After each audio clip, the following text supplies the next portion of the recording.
I already talked to you about the district's commitment to maintaining our public safety and services and staying focused on our students, schools, and neighborhoods. Our biggest focus at this time is our economy. That said, we have also initiated contingency planning to address potential fiscal shortfalls. The district has a long-standing history of resilience and prudent financial management. That's why we came into 2025 with a AAA bond rating, 29 consecutive balanced budgets, and strong reserves. And on April 2nd, we're still on track to deliver our 30th balanced budget to the council. So while I am confident that we will navigate these priorities and navigate these uncertainties, I want to extend my hearty congratulations to everyone, including our council members, our residents, businesses, especially our school children who advocated for DC last week. Our home rule is limited, but our voices have been heard. So I want to thank you again for being here. I want to turn to the chairman for any comments, and then we can take a few questions. Thank you, Mayor Bowser, and good afternoon to everyone here. I'm going to avoid introducing each of my colleagues by name because I didn't write it down and I'll forget somebody, but we are joined by 10 of the council members. See, I have to remember, 10 of the council members. And the reason why we are all here, standing with the mayor, is to once again make the point that the government of the District of Columbia is united in addressing this concern with Congress. We are thankful that the Senate at least passed that second bill that Senator Collins moved, and with support from the jurisdiction's representatives. We're very thankful to them. But of course, now we have to make sure that the House passes that as well. Just a couple of points I want to emphasize. For those who might be watching this, who don't realize these are local dollars, these are not federal dollars, that the cuts that the continuing resolution would have doesn't benefit the federal government in any way, that it is a result of changing the rules in the middle of the fiscal year since our budget, our spending at the FY25 levels was authorized twice before in continuing resolutions. So the cuts, if we were to have to make them, would be very difficult to make, if not devastating. But that our operations are able to continue while we work with the House to ensure passage of this second bill. And I'm happy to answer questions. Thank you. Okay, can take a few? Yes. Two questions for the time being. First question, what assurances have you gotten from the White House or from Speaker Johnson that the House will get this next week and that the amendment will go through the House? Well, as the chairman said, we're continuing to work with the House to determine what their next steps are. But as far as assurances, if you could just, like, is there a percentage, like as far as the likelihood, at this point, what can you tell us? Well, I think the case has been made that these are DC local dollars, that cutting them in the middle of the year would be devastating to our operations and to our shared goals of making our city the best, most beautiful city and one that serves our residents.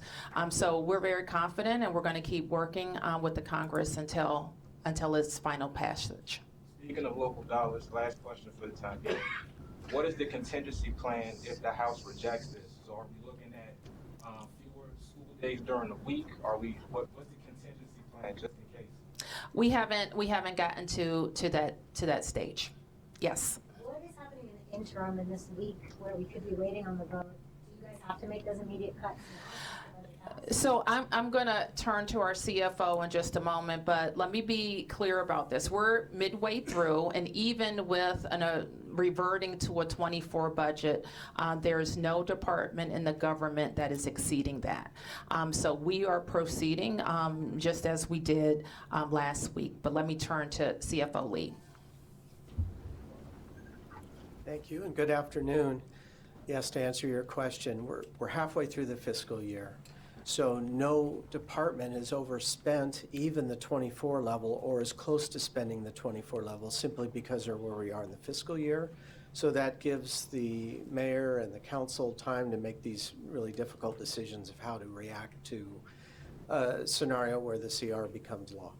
So at this Full- point, nobody's furloughed, laid off, there's no cuts immediately happening this week. That is correct.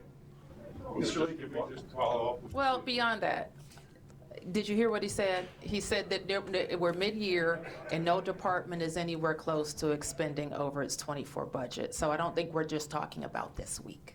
Yes, Mayor, can we ask the CFO? sure. What's your question, Tom?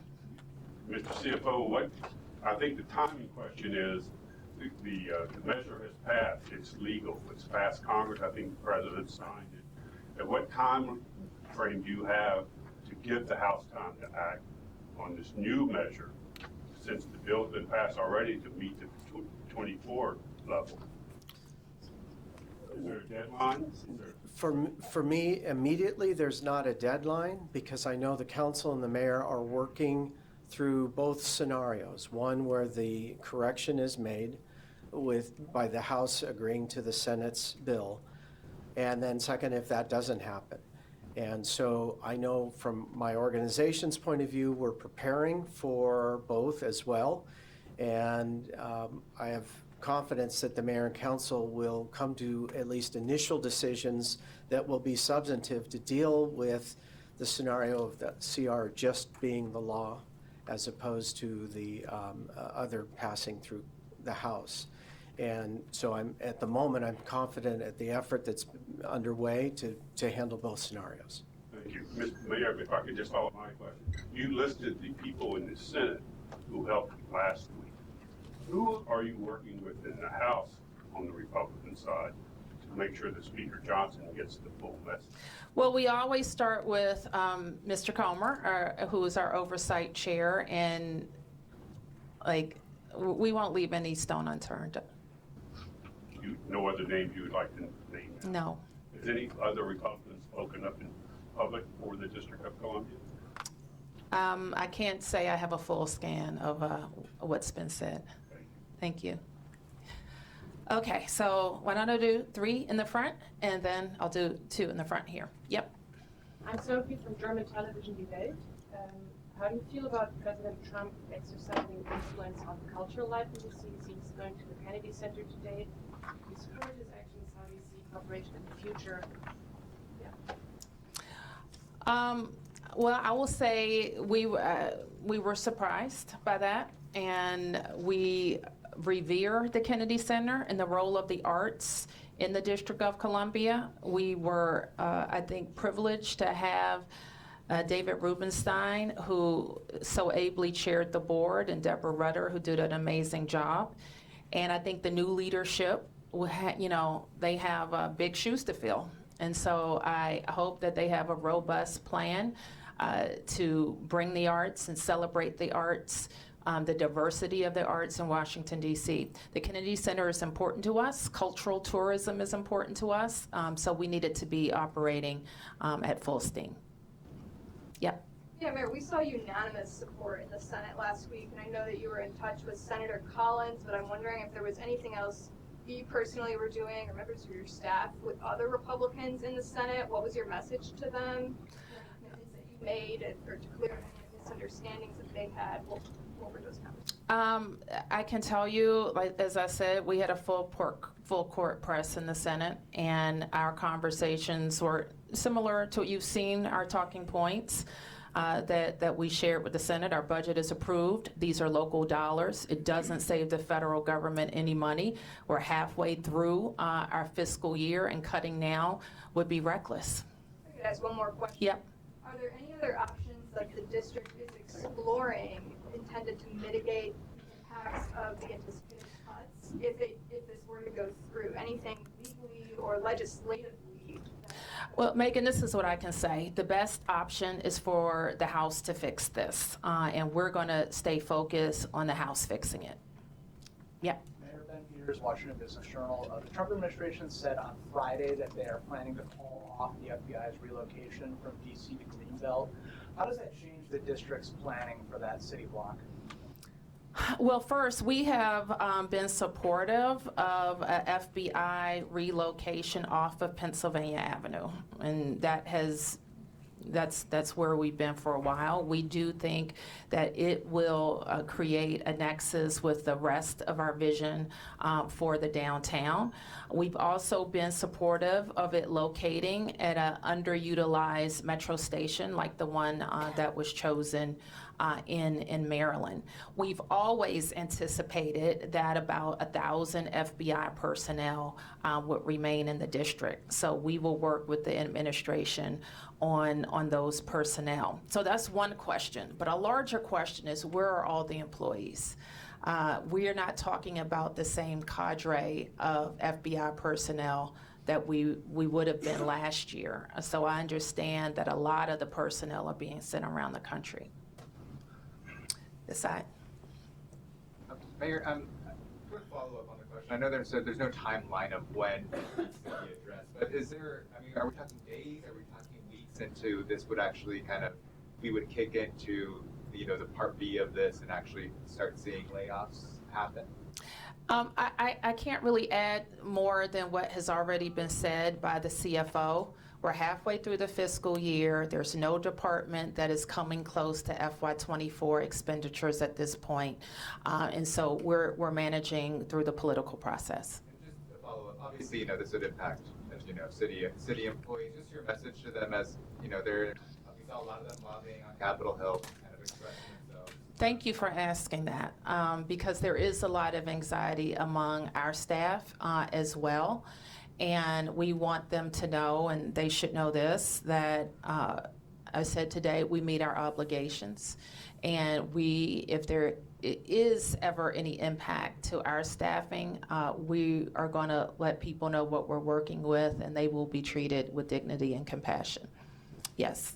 Mayor Bowser, I wanted to ask, were you prepared for the possibility that the Senate would have passed the funding resolution without that bill to help DC? And if so, would there have been cuts as of today? And can you give us any specifics on what that plan involved as far as, was it layoffs of police and teachers, 911 center? Well, that's not where we are. I'm not going to look back and kind of speculate about that. This is where we are. We have a bipartisan, unanimously approved resolution from the Senate led by Susan Collins. And I might also add that Senator Collins coordinated with the House on the House side, Representative Cole, who is on approps in the House side. And so that coordination happened. She spoke very clearly that she had the support of Representative Cole and President Trump in advancing the bill. And so I think both of those things go a long way. Well, yes. Worst case scenario, if this doesn't pass for some reason in the House, I mean, can you say any specifics about what would happen as far as would people lose their jobs, layoffs? What I can tell you is that we're going to follow the law, and we'll follow the federal law, and we will be compliant. We will meet our obligations, all of them, and we will work with the members of the council to make the best decisions for Washington, D.C.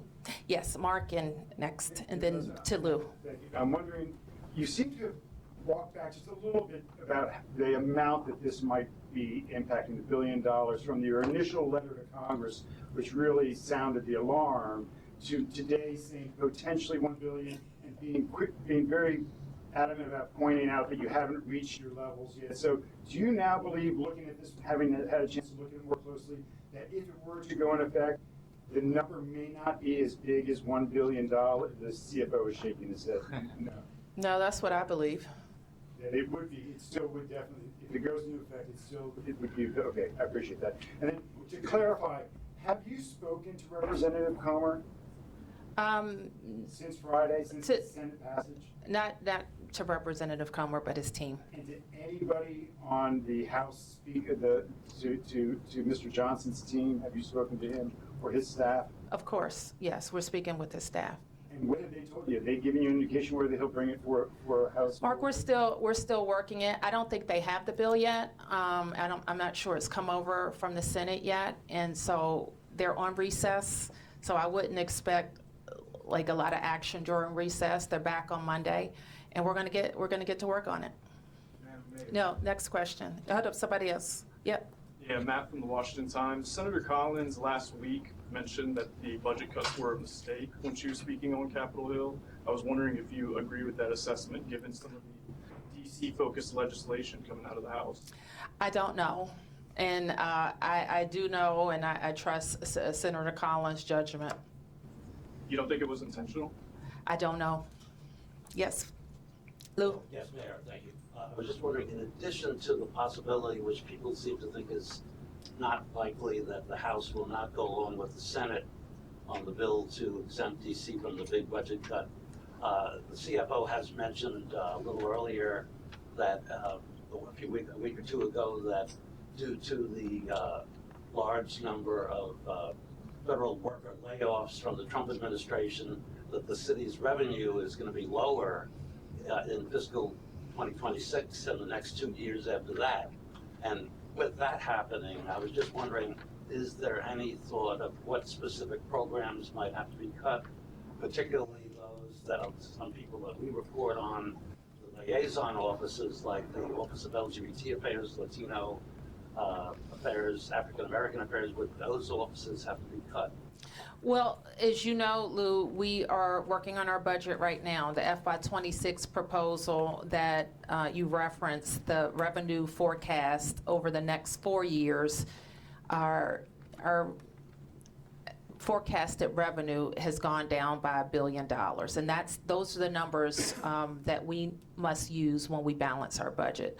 So we are looking at that right now, and we'll make a proposal to the council in the next several weeks.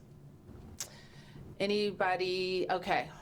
All right, right here. Hi, how you doing? Carolina Cruz from Telemundo. It kind of goes in line with my colleague Lou in regards of programs that perhaps could be cut. I know you said there's no contingency plan as of now, correct? Just want to make sure we have that.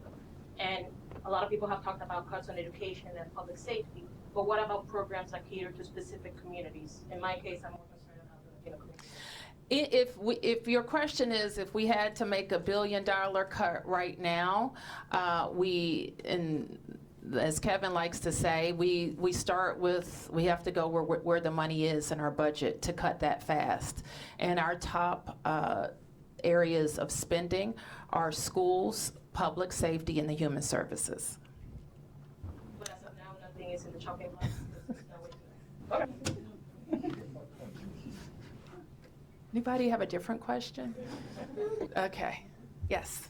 Hey Mayor, speaking of the FY26 budget, are you able to give us a preview of what you're thinking about, just, your top areas Now, Megan. of priority? Yes. Public safety, public schools, and how we grow our economy. Have you communicated any of this, in conversations with Republicans, some of them wondering, why was the district's budget $1 billion more between this year and last year? What is this year's budget going to look like? Is this factored into your conversations at all? That's a conversation between all of us, and using the best information that we have. And your very smart colleague here, Tom Sherwood, sent out why our budget is different. And this is why.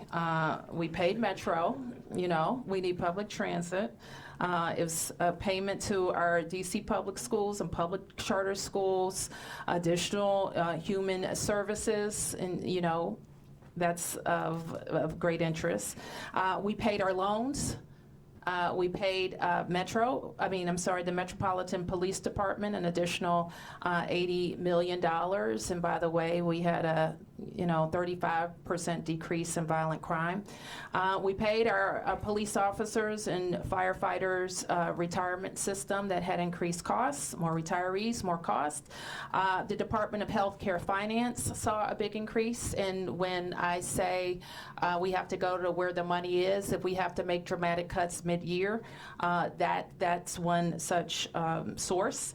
The Department of Fire and Emergency Medical Services, DC Fire, also had additional costs, and the teachers' retirement system.